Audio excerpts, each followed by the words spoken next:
తెలంగాణ జాతిపిత వీళ్ళెవరు ఏమనుకున్నా ఖచ్చితంగా కేసీఆరే. తెలంగాణ జాతిపిత father of the Telangana KCR గారు తెలంగాణలో పదం పుట్టించిన కర్త కర్మ క్రియ చావు నోట్లో తలబెట్టి తెలంగాణ తెచ్చిన జాతిపిత KCR. Wake up to reality. Telangana ఉద్యమం అంటే 20 ఏళ్ల పోరాటం కాదు, 60 ఏళ్ల కొట్లాట. 1969లో వచ్చిన ఉద్యమాన్ని దొక్కేస్తానికి 369 మంత్రి కాల్చి చంపారు పోలీసులు. మా రాష్ట్రం మాకు కావాలని అప్పట్లోనే మంత్రి పదవిని గడ్డిపోసలేకి ఇసిరినోడు మన కొండా లక్ష్మణ్ బాపూజీ. అప్పట్లోనే తెలంగాణ కోసం ఓ పార్టీ ఉండాలని తెలంగాణ ప్రజాసమితి పెట్టి 10 ఎంపీ సీట్లు గెలిచినోడు మర్రి చెన్నారెడ్డి. కాలోజీ కాక గొడవ, జయశంకర్ సార్ బతుకు, కేశవరావు సార్ పొట్లాట, కాకా సార్ కన్లాట అంతా తెలంగాణ కోసమే. ఆట పాటలతోటి గద్దరన్న ఉద్యమాన్ని ఊరూరుకు తీసుకొస్తే తెలంగాణ పాట కోసం 12 ముక్కలైంది బెల్లి లలితక్క.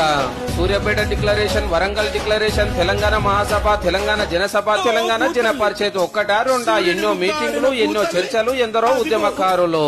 పట్టిడవకుండా తెలంగాణ వాదాన్ని పబ్లిక్ లో తీసుకుపోతున్న టైంలో మన కేసీఆర్ సార్ టీడీపీ ఎమ్మెల్యే, అటెంక చంద్రాల్ సార్ కాడ మంత్రి, మళ్ళొకపారి మంత్రి పదవి ఇయ్యలేదనే కోపంలో 2001లో టీఆర్ఎస్ జెండా ఎగిరేసిందని సార్ గురించి బగ్గా తెలిసినోళ్ళు చెప్పే మాట.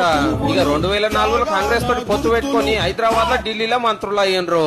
2009లో టీడీపీ తోటి చేతులు కలిపితే అంతా ఉత్తకతే అయ్యింది. నడిమిట్ల రాజీనామాలు, గెలుచుడు, ఓటోళ్లు ఎన్నో నడిచినాయి. నవంబర్ 2న దీక్ష పోతుంటే కేసీఆర్ సార్ ను అరెస్ట్ చేసి ఖమ్మం తీసుకుపోతుంటే అది చూసి మలిదశ పోరాటంలో శ్రీకాంతాచారి తొలిఅమరుడు అయ్యిండు.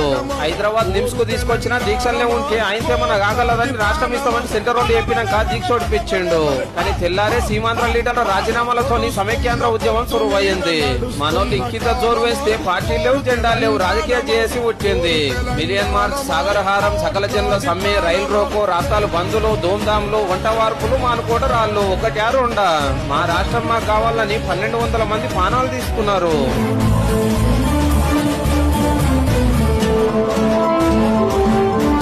తెలంగాణ కాంగ్రెస్ ఎంపీలు హైదరాబాద్ లో, ఢిల్లీలో ఠగాఫారు కొట్లాడి హైకమాండ్ నొప్పించారు. హైదరాబాద్ లేని తెలంగాణని, రాయల తెలంగాణని, హైదరాబాద్ కేంద్ర పాలిత ప్రాంతం అని ఎన్నో కథలు పడ్డా శ్రీకృష్ణ కమిటీ రిపోర్ట్ ఇచ్చిన మాట ఇచ్చినట్టే 10 జిల్లాల తెలంగాణ ఇస్తానికి కాంగ్రెస్ సోనియమ్మ ముంగట్టుకొస్తే బీజేపీ సుష్మమ్మ ఫుల్ హిమ్మతిచ్చింది. పార్లమెంట్ లో బిల్లు పెట్టినాడు, లగడపాటి పెప్పర్ స్ప్రే కొట్టినా, ఇంకో ఎంపీ కత్తితోటి బెదిరించినా మనోళ్ళు బెదరకుట గట్టిగా నిలబడ్డారు. ఆ లొల్లిల్నే తెలంగాణ బిల్లు లోక్సభలో పాస్ అయ్యి అటెంక రాజ్యసభకు వచ్చింది. ఈడ కూడా సీమాంధ్ర ఎంపీలు గాయి చేస్తే బీజేపీ హిమ్మత్ తోటి తెలంగాణ బిల్లు పాస్ అయ్యింది.